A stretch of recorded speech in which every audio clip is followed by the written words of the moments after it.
Bismillahirrahmanirrahim. Assalamualaikum warahmatullahi wabarakatuh. Alhamdulillahirabbil alamin. Allahumma shalli ala Muhammad wa ala ali Muhammad.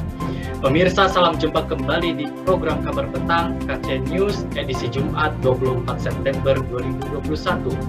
Seperti biasa, kami akan menemani Anda membahas dan menelaah peristiwa paling menarik hari ini bersama narasumber yang berkompeten dan tentu dari sudut pandang Islam.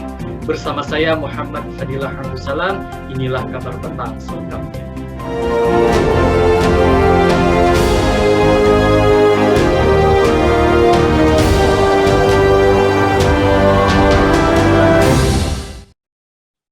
Pemirsa, Panglima Komando Cadangan Strategis Angkatan Darat atau Pangkostrat, Letjen TNI Dudung Abdurrahman memberikan pesan terkait sikap fanatisme.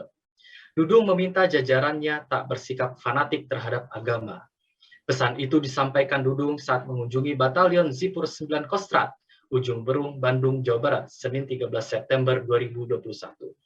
Dudung mengunjungi Batalion Zipur 9 Kostrat bersama Ketua Persit KCK Gabungan Kostrat, Rahma Dudung Abdurrahman. Dudung mulanya meminta prajurit TNI AD untuk bijak dalam bermedia sosial. Dia meminta mereka menghindari sikap fanatisme yang berlebihan terhadap agama. Sebab menurutnya, semua agama sama di mata Tuhan yang Maha Esa. Bijaklah dalam bermain media sosial sesuai dengan aturan yang berlaku bagi prajurit. Hindari fanatik yang berlebihan terhadap suatu agama, karena semua agama itu benar di mata Tuhan, kata Dudung. Pemirsa, tepatkah statement Dudung? Apakah Dudung membawa pesan pluralisme? Bagaimana pluralisme dalam pandangan Islam? Pemirsa, untuk membahasnya kami telah terhubung dengan cendekiawan Muslim, Ustadz Azizi Fatoni yang sekarang berada di Malang. Assalamualaikum warahmatullahi wabarakatuh, Ustadz Azizi Fatoni. Waalaikumsalam warahmatullahi wabarakatuh. Ya, bagaimana kabar Anda, Ustadz? Alhamdulillah, baik. Alhamdulillah. Baik, Ustadz, untuk mengawali pembahasan kita pada kali ini, dimulai dengan pertanyaan dari saya. Tepatkah statement Dudung terkait fanatik yang berlebihan terhadap suatu agama dan tentang semua agama itu benar di mata Tuhan? Benarkah semua agama itu sama, Ustaz? Bismillahirrahmanirrahim. Alhamdulillahirabbil alamin. Alhamdulillahil qail huwa alladzi arsala rasulahu bil huda wa dinil haqqi liyudhhirahu 'ala ad-din kulli wa kafa billahi syahida. Wassalatu wassalamu ala Rasulillah wa ala alihi wa sahbihi wa man wala. Amma ba'du. Alhamdulillah, pada kesempatan yang berbahagia ini bisa menyapa panjenengan semua para pemirsa, terutama menyikapi apa yang menjadi statement dari Letjen TNI Dudung Abdurrahman dan juga Bapak Menteri Agama Yakut Khalil Qomas mengenai sikap fanatik yang berlebihan. Seolah-olah tersirat bahwa kita tidak boleh fanatik, ya, atau tidak boleh fanatik yang berlebihan. Apa maksudnya di situ? Kami melihat ini menjurus pada paham pluralisme, ya. Dan paham pluralisme ini adalah paham yang kufur, ya. Paham pluralisme ini adalah paham yang kufur, karena dari situ nanti muncul jargon-jargon semua agama benar, ya, tidak perlu ada klaim kebenaran, ya. Kemudian semua agama mengajarkan kebaikan, ya, jangan terlalu fanatik dalam beragama. Fanatisme beragama itu akan mengancam persatuan dan lain sebagainya. Nah, pertanyaannya adalah tidak bolehkah kita itu menganggap agama kita paling benar, ya, bahkan satu-satunya benar? Nanti kita akan bisa menilai apakah statement beliau ini tepat atau tidak. Nah, pertama, jawaban untuk bolehkah kita menganggap agama kita paling benar atau tidak bolehkah kita menganggap agama kita paling benar, bahkan satu-satunya yang benar? Jawabannya pertama lah, ini adalah kewajaran, ya, menganggap agama kita paling benar atau bahkan satu-satunya benar. Ini adalah sebuah hal yang wajar. Masing-masing penganut pun akan menganggap agamanya paling benar. Karena untuk apa beragama jika tidak memilih yang paling benar? Kami juga bisa bertanya kepada Bapak Dudung dan Bapak Yakut misalkan, untuk apa Anda beragama misalkan Islam ya jika tidak menganggap Islam itu lebih benar dari agama yang lain ya. Nah, ini adalah pertama ada sebuah kewajaran, sebuah sesuatu yang lumrah begitu ya. Nah, yang kedua menganggap paling benar dan lebih benar itu sebetulnya tidak cukup dalam beragama, tapi harus satu-satunya yang benar. Nah, di sini kami akan kutipkan perkataan seorang ulama ya yang bernama Ibnu Nujaim ya Al-Hanafi dari mazhab Hanafi. Beliau menjelaskan tentang adanya prinsip ya, biasanya muncul juga statement dengan prinsip yang dikenal di kalangan para fuqaha itu, yakni pendapat saya benar tapi memungkinkan salah, pendapat orang lain salah tapi memungkinkan benar, sehingga dari situ nanti jangan mengklaim kebenaran miliknya sendiri, atau jangan merasa paling benar, atau jangan memutlakkan kebenaran pada diri sendiri. Nah, ini di sini beliau memetakan. Ya, beliau mengatakan dalam kitab Al-Ashbah wan Nadha'ir, "Idza su'ilna an madhhabina wa madhhabi mukhalifina fil furu'i, yajibu 'alaina an nujiba bi anna madhhabana shawabun yahtamilul khata'a wa madhhaba mukhalifina khata'un yahtamilus shawaba." Jika kita ditanya tentang pendapat kami, jika kami ditanya tentang pendapat kami dan pendapat orang lain yang berbeda dengan kami dalam perkara furu' ya, dalam perkara cabang atau disebut juga dalam perkara fikih, maka jawabannya adalah wajib bagi kita menjawabnya bahwa pendapat kami adalah benar namun memungkinkan salah, sedangkan pendapat yang berbeda dengan kami itu salah namun memungkinkan benar. Hal ini kenapa? Karena perkara furu' ini merupakan ijtihadiyah ya. Wa innal mujtahida yukhti'u wa yusibu, kata beliau. Karena mujtahid itu bisa benar bisa salah dalam berijtihad, dalam menggali hukum. Namun kedua, wa idza su'ilna an mu'taqidina wa mu'taqadi an mu'taqadina wa mu'taqadi khusumina fil aqaidi, yajibu alaina an naqula al-haqqu ma nahnu alaihi. Ya. Kalau kita ditanya atau kami ditanya tentang akidah, keyakinan, agama yang ada pada kami dan agama orang lain, akidah orang lain, ya, maka wajib bagi kami untuk mengatakan yang benar adalah agama kami, yang benar adalah akidah kami, sedangkan di luar kami adalah salah. Wal batil ma alaihi khusumuna. Hakadha nuqila 'anil masyayikh rahimahumullahu ta'ala. Demikianlah prinsip yang dinukil dari guru-guru kami.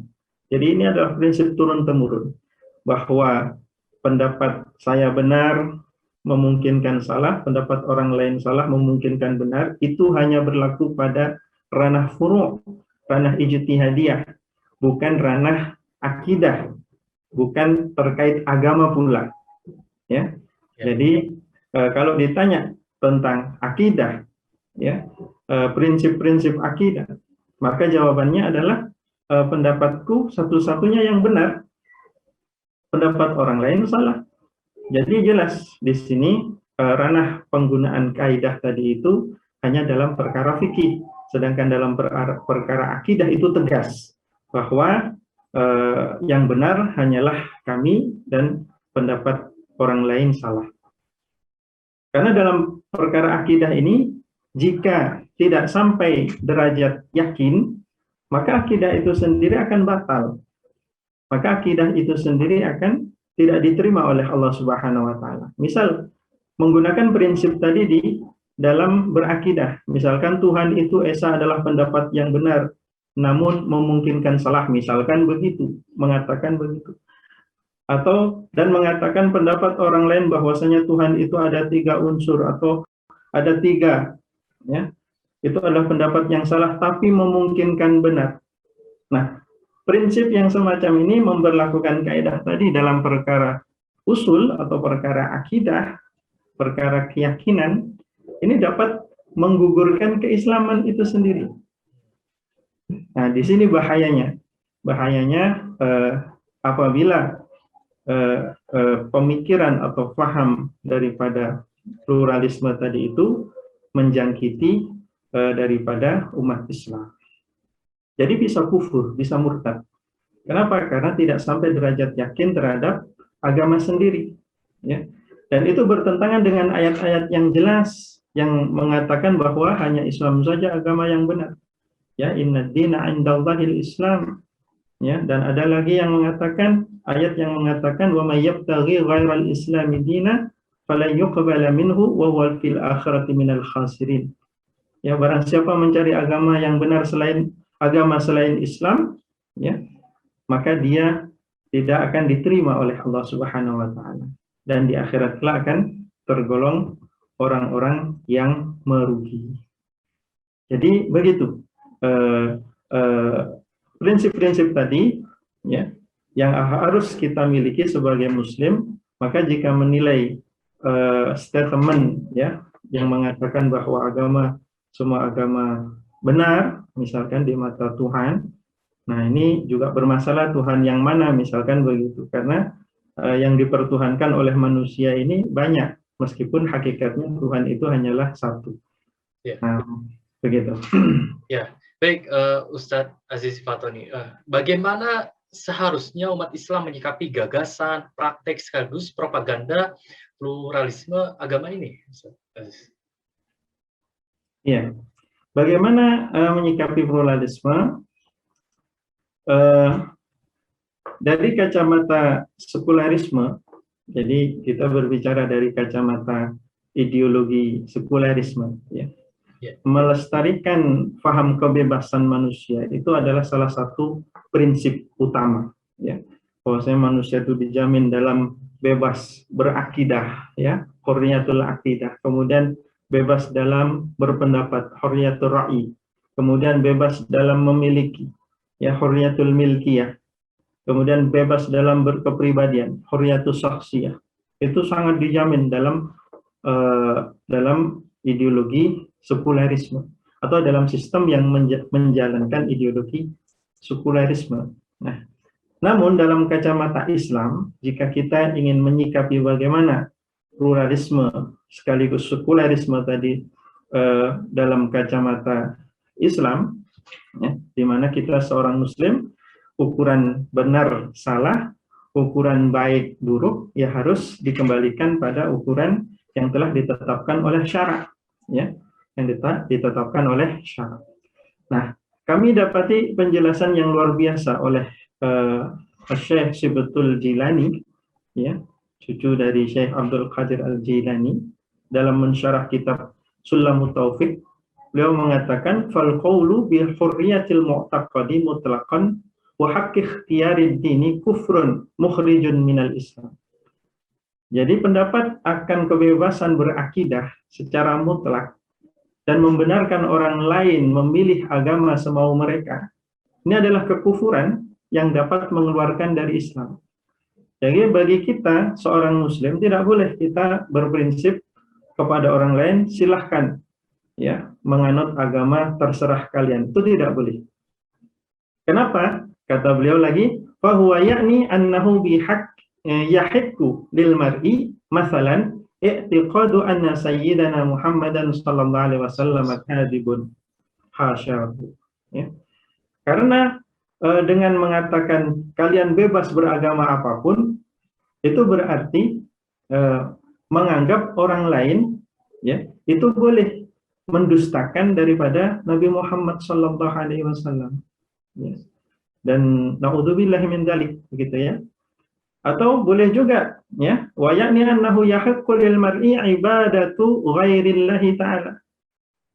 Berarti juga membolehkan kepada mereka, ya, menyembah selain Allah Subhanahu wa taala, ya, atau yang lain, keyakinan-keyakinan kufur lainnya.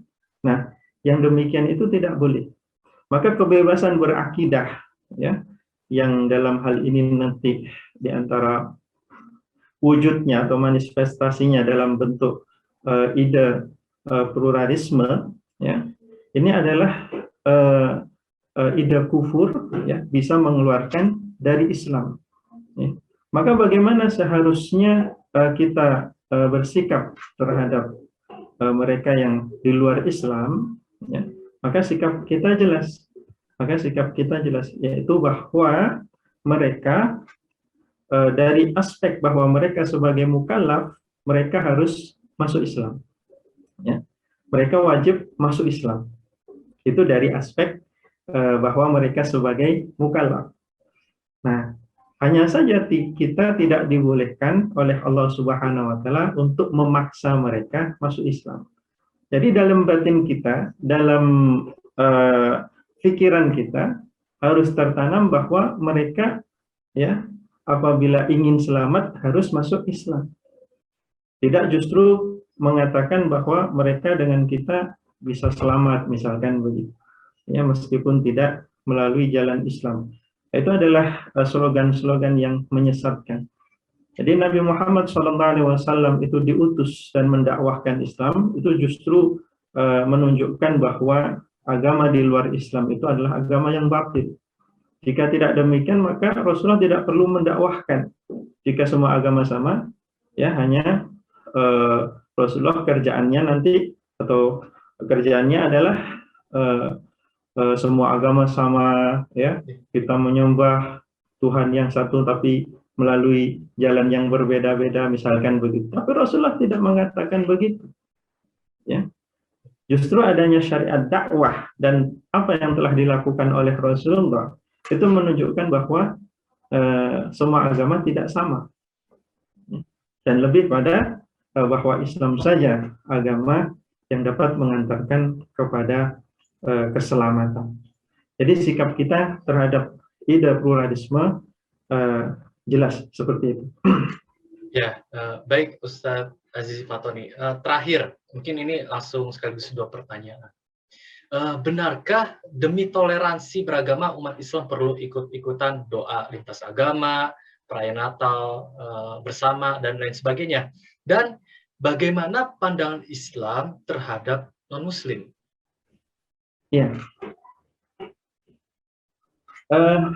benarkah demi toleransi beragama tadi dikatakan kita perlu ikut-ikutan doa lintas agama, ya, kemudian ikut merayakan Natal dan lain sebagainya.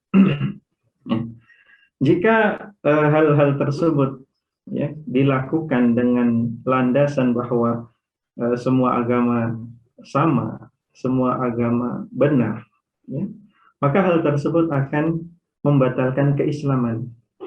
Jadi ini sangat disayangkan jika keislaman harus batal, ya, hanya gara-gara jargon-jargon yang menipu itu, yang seolah-olah itu indah, seolah-olah itu wah begitu, ya.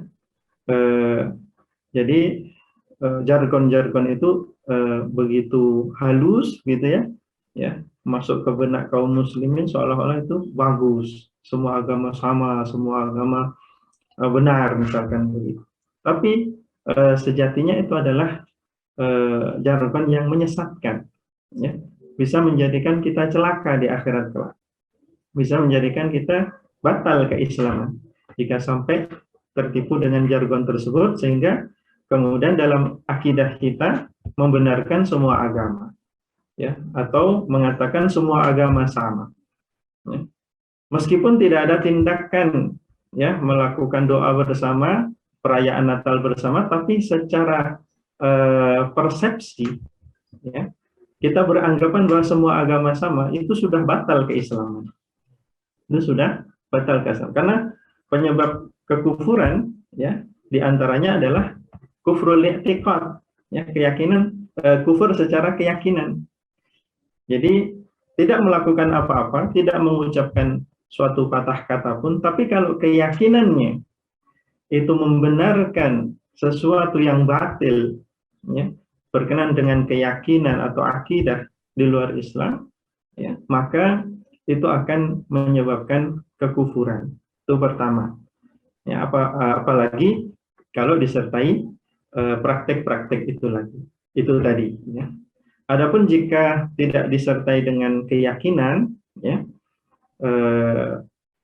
melakukan praktek-praktek tadi itu seperti doa bersama atau doa lintas agama, kemudian ikut-ikutan dalam perayaan Natal, ya, paling tidak orang tersebut adalah berdosa, ya, berdosa karena telah melakukan sesuatu yang telah diharamkan oleh Allah Subhanahu Wa Taala dengan kaitannya